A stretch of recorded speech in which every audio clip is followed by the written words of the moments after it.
Komisi 3 DPR menggelar rapat menyikapi kasus pengunduran diri Jampitsus Kejaksaan Agung. Komisi 3 DPR Habibur Rahman memastikan tidak ada gesekan antar lembaga hukum terhadap kasus ini.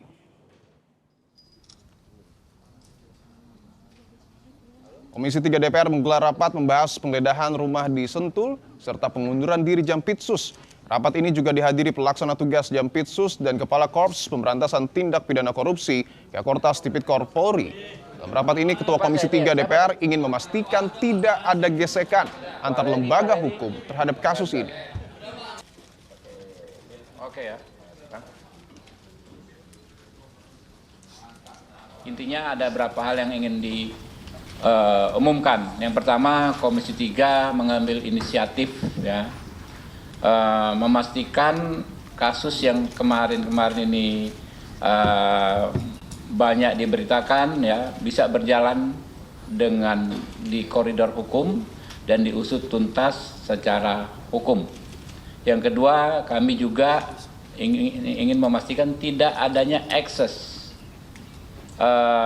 gesekan atau friksi antar institusi terkait penanganan kasus ini, karena bagaimanapun ini adalah kasus terkait dengan oknum, dengan orang, dengan individu, bukan dengan institusi.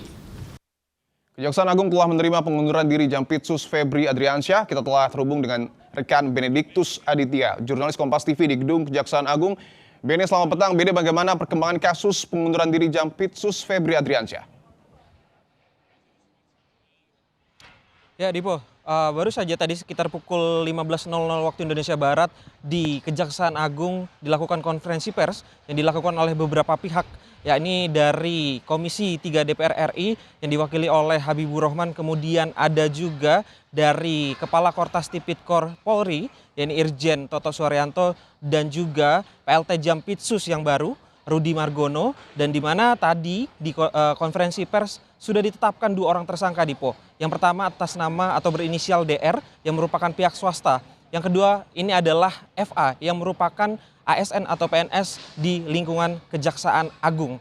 Nah, kemudian setelah dilakukan konferensi pers tadi, memang dijelaskan lagi oleh Habibur Rahman begitu ya, selaku Ketua Komisi 3 DPR RI, bahwa DPR akan membentuk panitia kerja terkait dengan kasus ini, di mana kasus ini melibatkan 3 kasus, yakni tindak pidana pencucian uang dan tindak pidana korupsi di kasus batubara, kemudian juga ada di PT Asabri, dan juga pembayaran utang PT CBS kepada anak perusahaan PT Krakatau Steel. Nah, sejauh ini memang kami menerima informasi bahwa 1 orang tersangka atas nama DR ini sudah ditahan oleh pihak kepolisian, tepatnya di Polda Metro Jaya. Sementara kami masih terus mendalami, masih terus menanyakan keberadaan FA yang merupakan ASN ataupun PNS di lingkungan Kejagung. Tadi juga dihadiri oleh PLT Jampitsus yang baru yang merupakan Jaksa Agung Muda Bidang Pengawasan juga, Rudy Margono,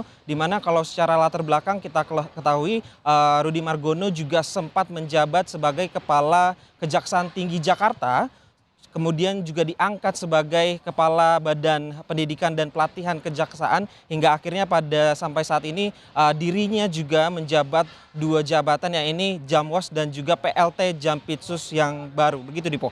Jurnalis Kompas TV Benediktus Aditya dan juru kamera Ganiar Febrian, terima kasih atas laporan Anda. Selamat bertugas kembali.